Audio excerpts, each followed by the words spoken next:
Hai para netizen, sekarang kita ada Nissan Latio tahun 2007 dan ini kebetulan ownernya baru ngangkat nih sekitar 76,5 juta. Jadi masih di bawah 80 juta dan sekarang kita lihat aja yuk ke interior seperti biasa. Ini kuncinya seperti kebanyakan mobil-mobil Nissan yang keyless entry ya, kayak Evalia, terus 350Z, GTR, bentuknya mirip, ada tombol lock, unlock, dan panic button. Tapi sebetulnya kita nggak perlu pencet tombol sini, cukup kita kantongin aja dan tekan tombol hitam ini di bagian handle untuk membuka pintunya. Cuma ini kebetulan baterainya lagi habis ya, jadi kadang harus dekat dulu baru bisa terbuka. Oke, langsung kita lihat ke dalam aja yuk. Nah, di bagian dalam ini interiornya warna hitam polos ya, dan banyak perintilan-perintilan mobil ini yang mirip seperti Nissan Livina dan Grand Livina yang nanti akan gue kasih penjelasannya satu-satu ya. Dan pertama kita lihat joknya dulu. Ini joknya sudah kulit dan ada motif perforatednya di tengah. Dan yang unik dari mobil ini adalah dia itu pengaturan joknya dia masih manual, tapi dia nggak di sisi luar, dia tuh ada di sisi dalam di bagian sini. Sebentar, kita akan duduk dulu deh. Nih ya. Yang ini adalah pengaturan untuk height adjuster. Di sini untuk recliner, sama juga di bagian penumpang depan. Tapi untuk slidingnya dia normal ya. Dia ada tuasnya di bagian kolong bawah sini. Jadi unik ya, dia bukan di sisi luar, tapi di sisi dalam. Mungkin karena kalau misalnya kita tutup, itu mentok sama door trim, jadinya hampir nggak ada space buat tangan kita meraih ke sini ya. Jadi ini ide yang unik, memindahkan tuas penggerak kursi dari sisi luar ke sisi dalam. Oke, sekarang karena kita sudah di dalam, kuncinya kita taruh di interior dan kita starter mobilnya. Tapi dia starternya model kayak Evalia ya, dia masih pakai model knob yang kita puter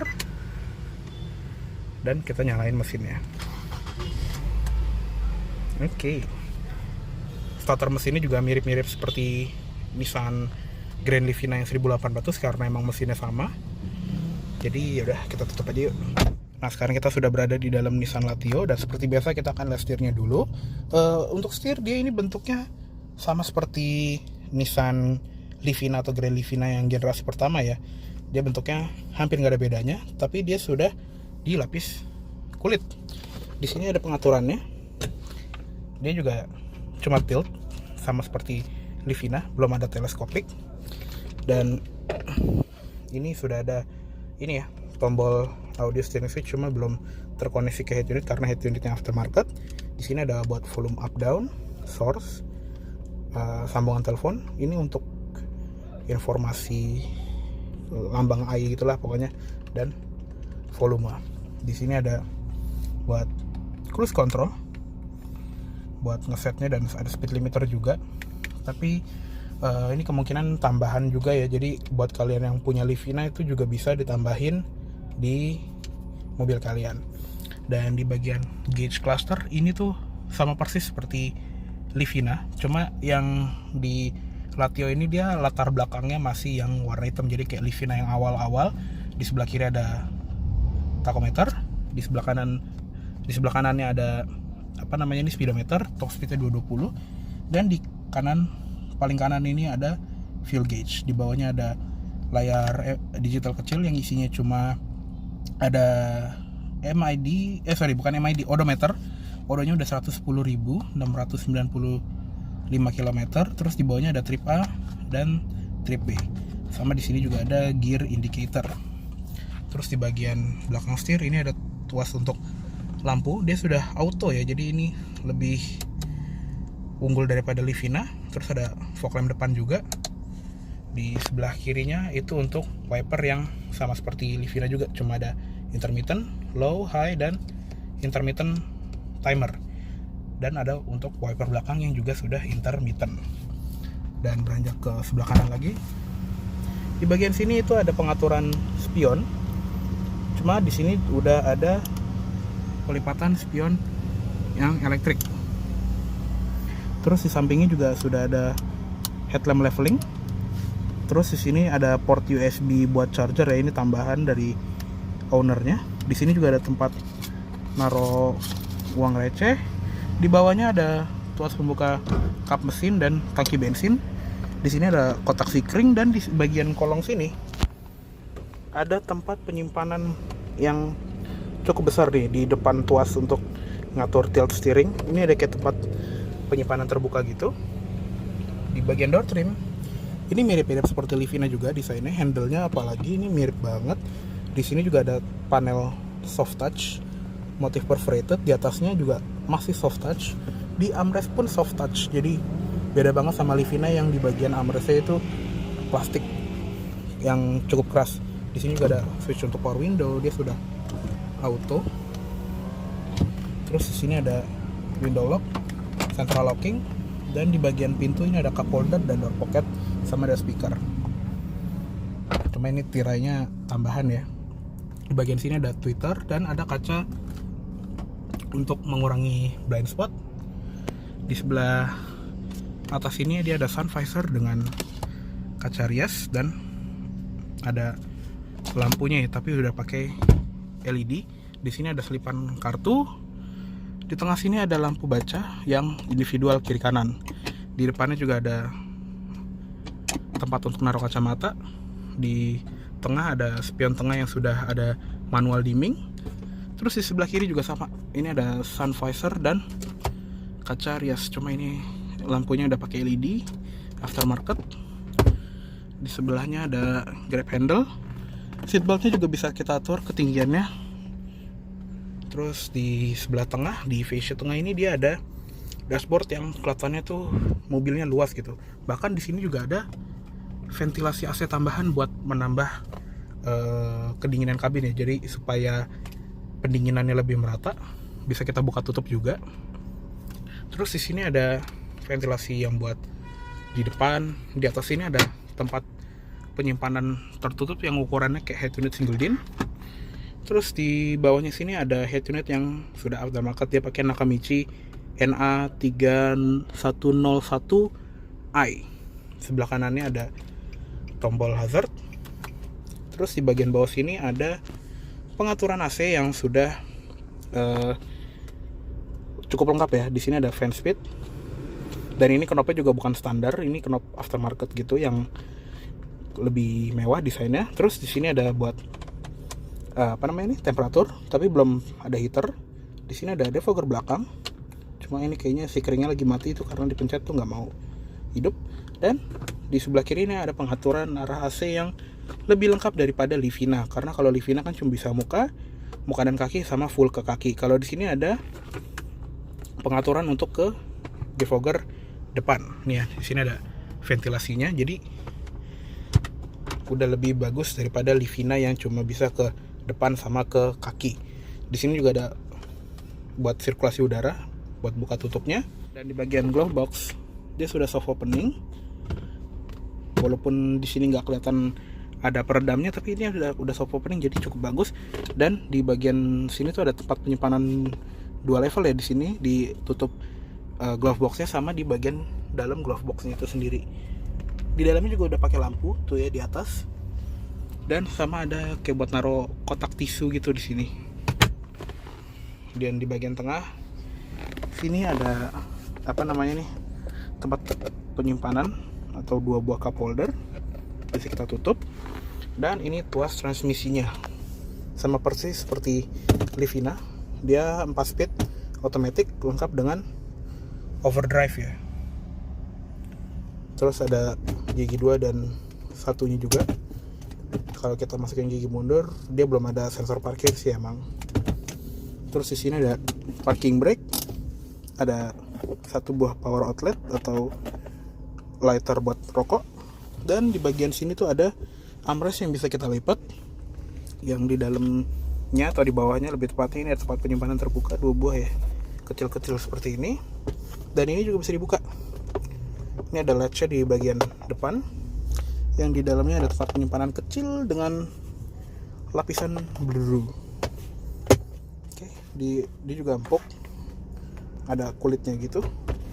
Dan kayaknya cukup segitu aja untuk di bagian interior depan ini ya. Sekarang kita lihat ke interior belakang aja yuk. Oke, sekarang kita akan masuk ke kabin belakang. Nah, ini kebetulan posisi nyetir gue ya, gue tingginya 167 cm, bisa dilihat. Ini tuh lega banget, masih ada 5 jari lebih untuk legroom belakang. Dan di bawah jok depan itu kita nggak ada penghalang ya, jadi kita bisa selonjoran full sampai depan. Jadi untuk perjalanan jauh ini nggak akan pegel. Dan kalau kita duduknya tegak pun si joknya ini menopang paha sampai habis, jadi udah cukup baik. Di bagian jok belakang ini juga ada armrestnya. Tuh, armrestnya juga sangat lebar, jadi nggak akan berebutan lahan buat naruh tangan seperti di Livina. Dan di armrest ini juga ada 2 buah cup holder. Terus di sini ada colokan seatbeltnya untuk di tengah. Cuma di tengah ini kayaknya nggak ada seatbelt ya, cuma ada seatbelt kanan kiri aja. Tapi udah nggak apa-apa. Di sini ada grab handle, di sebelah kanan juga ada, dan di tengah ini ada lampu kabin 1 buah yang dalamnya udah diganti LED juga sih ya. Terus di belakang center console ini ada tempat penyimpanan. Di belakang jok depan sebelah kiri ini juga ada seat back pocket. Sekarang kita lihat door trim. Di door trim ini sama seperti di depan, dia soft touch di atas sampai tengah sini ya. Kalau di bawah dia plastik. Terus di armrestnya juga soft touch. Handle-nya juga sama seperti di depan, sama seperti Livina juga. Ada switch untuk power window, dan kacanya turun sampai bawah ya. Jadi ini bisa buat merokok. Terus di sini ada kaca mati di bagian sini. Dan di bagian bawah ada selipan untuk naro kertas gitu ya, tapi bukan cup holder, sama ada speaker. Dan kayaknya cukup segitu aja untuk di bagian interior belakang ini. Yuk sekarang kita lihat ke eksterior luarnya. Oke, sekarang kita lihat ke engine bay dulu. Nah, untuk mesinnya dia sama seperti Nissan Grand Livina yang 1800 cc, yaitu MR18DE. Dia pakai mesin 1800 cc 4 silinder naturally aspirated. Tenaganya itu sekitar 122 HP dan torsi sekitar 170 Nm atau Newton meter. Transmisinya di mobil ini 4 speed automatic torque converter ke kedua roda depan ya. Dan bisa dilihat ini ruang mesinnya juga cukup rapi, nggak berantakan ya, walaupun ini ada engine covernya jadi tambah rapi lagi. Dan sama seperti Livina, dia itu bonnet strutnya ditaruh di bagian kap mesin ya, jadi bukan di ruang mesin. Jadi kita nyangkutinnya itu ke bawah. Oke, kita tutup aja. Nah, untuk di bagian depan ini grillnya juga cukup minimalis ya. Dia ada 2 buah bilah chrome di kanan kiri. Terus untuk di bagian lampu dia masih reflektor, tapi dia sudah HID, jadi ini cukup bagus lah di masanya. Terus di bagian atas ini ada lampu senja, di bagian sini ada lampu sen LED, tapi ini udah diganti sama pemiliknya. Untuk di bagian bawah juga ada fog lamp LED, tapi udah bukan standar, aslinya halogen. Beranjak ke samping, ini peleknya juga mirip seperti Nissan Grand Livina. Dia pakai ban Bridgestone B250. Ini juga baru diganti sama ownernya. Pakai ban 185/65 R15. Di depan juga sudah disc brake, dan kebetulan ownernya ini udah ngecat disc brake-nya pakai warna kuning mustard gitu ya. Biasanya kan orang-orang pada ngecat warna merah gitu, atau dikasih cover Brembo ala-ala. Ini keren sih, ini beda sendiri, biasanya kan merah, ini kuning. Di samping juga ada sen di bagian fender, tapi dalamnya udah diganti LED. Terus di bagian spion ini juga nggak kayak Livina, dia nempelnya di pintu, bukan di pilar sini. Jadi ini kayak apa namanya, kalau dari dalam tuh kelihatan mengapung si spionnya, lebih bagus. Rem belakangnya juga masih tromol ya, sama seperti Livina. Dan di belakang di sini ada lampu rem masih halogen. Lampu sennya juga ada di sini, tapi udah diganti sama LED. Terus di bagian bawah ada lampu mundur. Di belakang sini, di bumper belakang masih polos juga ya, nggak ada sensor parkir. Dan ini kebetulan emblemnya udah diganti jadi Nissan Tidak, seperti mobil-mobil Nissan Latio yang ada di pasar luar juga ya. Kalau di sini kan namanya Latio, di US namanya Nissan Versa. Kalau di sini sama ownernya udah diganti Nissan Tidak. Di sini ada stiker emisi JDM kayak mobil gue juga. Terus di kaca belakang ini ada defogger belakang. Di atasnya ada HMR stop lamp dan ada antena short pole yang sudah diganti. Aslinya dia short pole ya, ini udah ganti jadi shark fin maksudnya. Dan kaca belakang juga ada wiper. Untuk pintu bagasi dia tombolnya ada di sini. Dia tombolnya elektrik. Dan kita buka aja. Di bagasi belakang ini juga cukup luas mengingat dia ukuran yang gak gede-gede banget. Terus di bagian lantai bagasi di bawahnya ada pelek ban serep, pelek kaleng ya. Dan jok belakang ini juga bisa dilipat 60-40 dengan menggunakan tali ini ya. Di sebelah kiri juga ada nih di sini. Tapi kalau misalnya kita lagi mengangkut penumpang di belakang tapi kita butuh ruang bagasi lebih, kita bisa memajukan jok belakang ini dengan menggunakan tongkat ini. Kita tarik terus kita dorong ke depan. Nah, nanti ruang bagasinya akan bertambah lega, tapi kita masih bisa ngangkut penumpang di jok belakang. Terus di sebelah kiri sini ada lampu bagasi, udah diganti pakai LED dan ada beragam titik gantungan ya. 1, 2, 3. 3 di kanan, 3 di kiri. Jadi banyak banget nih. Oke, kita tutup aja. Ya kayaknya cukup segitu dulu untuk review dari Nissan Latio tahun 2007 ini ya.